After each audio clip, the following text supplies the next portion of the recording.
All right, so you're here tuning in because you're ready. You want to level up. You're looking to finally nail that discipline thing, turn those good intentions, all those things you want to do into real action. Yeah, taking those first steps. Yeah, exactly. Sometimes just getting started, that's the biggest hurdle, right? Like the hardest part of the whole process. Oh, absolutely. So what we've done for this deep dive is we've really dug into some fantastic material on this, and we've pulled out the most practical, the most effective, and dare I say, the fastest ways to break through, to break through that inertia. The stuff that gets you moving. Exactly, get you moving. So our mission here is to really explore how to cultivate discipline without making it this huge, epic battle. Right, not a complete life overhaul that takes months and months to see results. Exactly. We want to make taking those first steps feel almost effortless, dare I say. Yeah, I like that. Effortless. So let's jump right in. Okay, so first things first, and this one might surprise you, it's all about considering what happens if you don't act. Like, really think about it. You see, a lot of times, discipline, or rather a lack of discipline, isn't about, some big personal flaw or anything like that. Not at all. Yeah. Our material suggests that it really boils down to this. How strong is your why? Is your underlying motivation actually powerful enough to get you moving? The quickest path to building discipline isn't about forcing yourself, white-knuckling it through sheer willpower. It's about clearly seeing those potential downsides of staying stuck.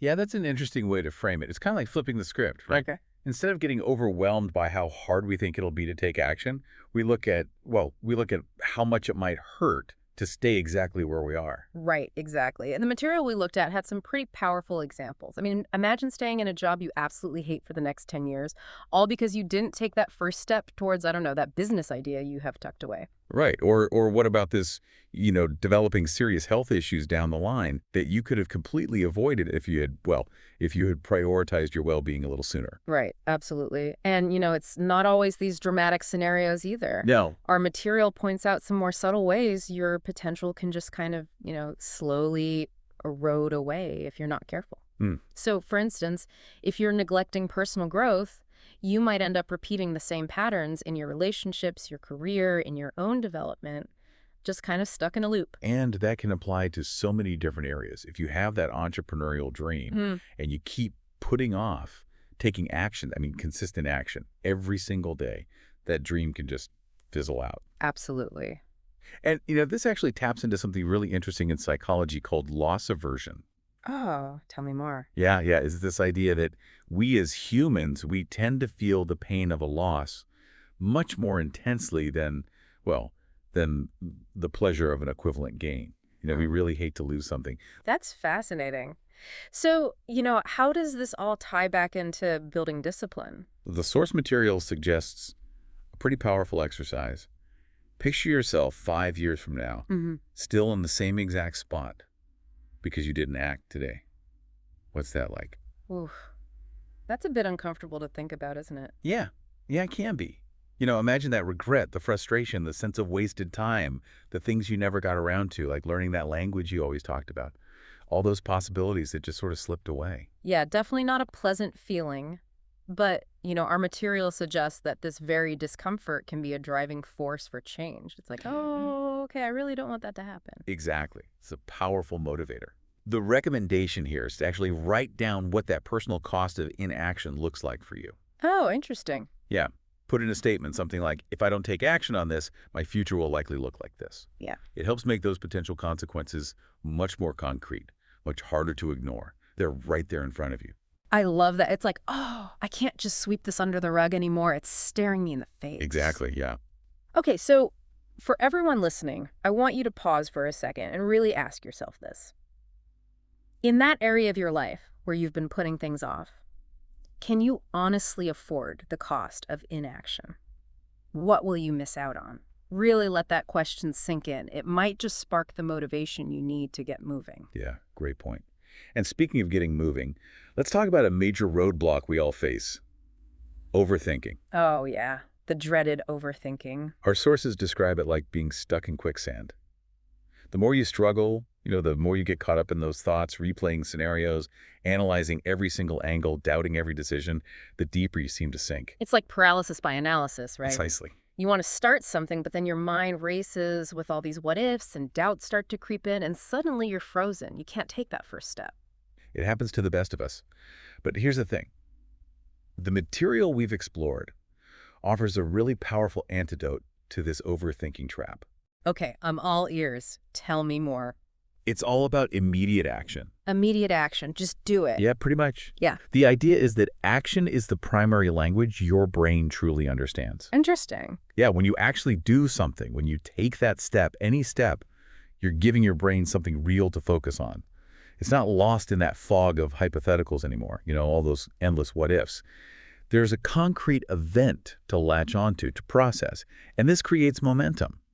But what's even more important is that it reduces the brain's need to try and fill in the blanks with all those anxieties and fears. Oh, I see, I see. So it's like you're basically short-circuiting that overthinking loop. Exactly. It's funny because our sources use the example of procrastination, something I think we're all familiar with, right? Procrastination, yeah, a universal experience. And, it goes like this. We tell ourselves, I'll start tomorrow, or I'll get to it later. But deep down, a part of us knows that's often just a way to avoid something, to put it off. And so what happens? Our brain, being the clever thing it is, starts generating all these reasons and excuses, making that task feel huge and overwhelming. It's like it's trying to protect us from discomfort. But in reality, it's keeping us from moving forward. Exactly. And that's where the overthinking really takes over, and you end up getting absolutely nothing done. So here's the solution, and it's beautifully straightforward. The key is to act before your mind has a chance to really get caught up in that whole cycle of doubt and hesitation. Act first, think later. Yeah, exactly. Think of it less as a grand strategy and more as interrupting a pattern. And the material we've been looking at gives some really great low-pressure examples for how to do this. Okay, I love low pressure. Yeah, me too. So let's say you're feeling that resistance to exercising. You can't seem to get yourself to the gym. Oh, yeah, I know that feeling. The advice isn't go plan out your entire workout routine for the next month. It's way simpler. It's literally stand up and do one squat. Right now. Just one. Just one squat. That's it. I can handle that. Another example. You're putting off having a difficult conversation that you know you need to have. Don't spend hours, days even, mentally rehearsing every possible scenario and outcome. Just pick up your phone and send a quick message to get the ball rolling. Just initiate contact. Oh, okay. I'm getting this. So it's about that initial nudge, that small action that breaks the spell. Exactly. And it's the same with, let's say, a creative project you're feeling stuck on. Maybe you're staring at a blank page, feeling intimidated by the whole thing. The advice is, forget about the finished product for now. Just write one sentence. One sentence. Got it. So it's all about that fourth step, even if it seems ridiculously small, like taking that first step out of bed in the morning. Yes. The power of that first step is huge. And the beauty of it is, it really doesn't matter how small it is. What matters is that you interrupt that overthinking pattern, that you shift from agonizing to action and just start to move. Oh, I love that. From agonizing to action. Because that's exactly what it feels like sometimes, right? Like, I should, but you just stay stuck. Absolutely. And here's the thing. Overthinking really thrives in that space of hesitation, in that gap between thinking and doing. It feeds off uncertainty. But action is like kryptonite to overthinking. It shrinks that gap, takes away its power. It's like you're cutting it off at the source. Right. The faster you act, the faster you respond to that initial impulse to do something, the less time your mind has to bombard you with doubts and second guesses. Okay, this is making so much sense. One of the sources even had this great line that really stuck with me. Hesitation is the birthplace of fear. Whoa, okay, that's good. I'm writing that one down. Yeah, it's powerful. And it reminds us that so often, it's not the task itself that's truly daunting. It's the stories we tell ourselves about it, the fears we let build up when we hesitate. So next time I feel myself getting trapped in that overthinking spiral, I'm going to remember that line. Hesitation is the birthplace of fear. Don't wait, don't overanalyze, just take that first step, however small it may seem. Exactly. And trust that once you're moving, your mind will follow. All right, so we've talked about the importance of understanding the cost of inaction, and we've covered the power of immediate action to combat overthinking. But there's one more crucial element from our material that I want to explore. The role of failure. Failure, that old chestnut. Right. But the sources we've been looking at offer a really interesting perspective shift here.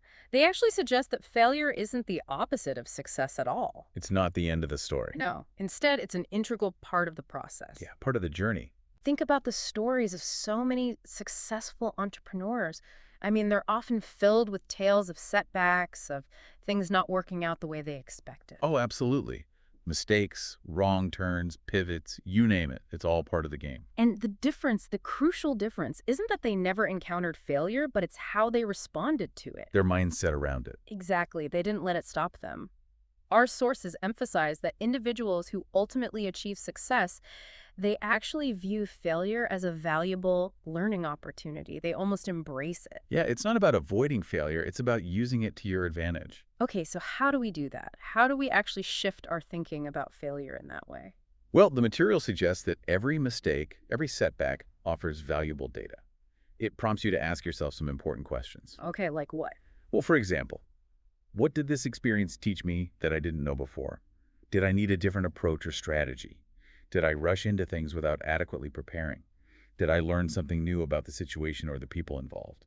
Ah, I see. So it's about turning those failures into feedback. Precisely. It's like a course correction, a chance to refine your approach based on real-world experience. So instead of viewing failure as this big, scary, definitive, negative outcome, we should be seeing it as what? Like a positive indicator that we're on the right track. Exactly. It means you're taking risks. You're putting yourself out there. You're not just sitting on the sidelines watching everyone else play. You know, as they say, you're in the arena. Right, you're in the game. And this leads to a really powerful definition from the material we've explored.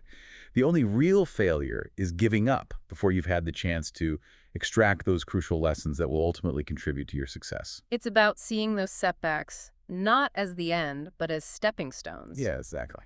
Now, before we wrap up our deep dive today, there's one more tool from our material that I think is worth mentioning, especially if you're looking to really break through that initial resistance to action. Oh, yeah, what's that? It's something called the 5-second rule, popularized by Mel Robbins. Oh, yeah, the 5-second rule. I've heard of that. It's presented as a super simple but surprisingly effective brain hack for those moments when hesitation and self-doubt start to creep in. So like a quick trick to get yourself moving. Yeah, basically. The idea is pretty straightforward. When you feel that impulse to act on something you know you should do, but you feel that resistance building, you count backward from 5, like 5, 4, 3, 2, 1, it go, and then you immediately take action before your brain has a chance to talk you out of it. I love that. It's so simple. Right, and the idea behind the countdown is that it interrupts those automatic negative thought patterns, all those I can'ts and I shouldn'ts. It shifts your focus from that feeling of hesitation to the action itself, to the thing you're about to do.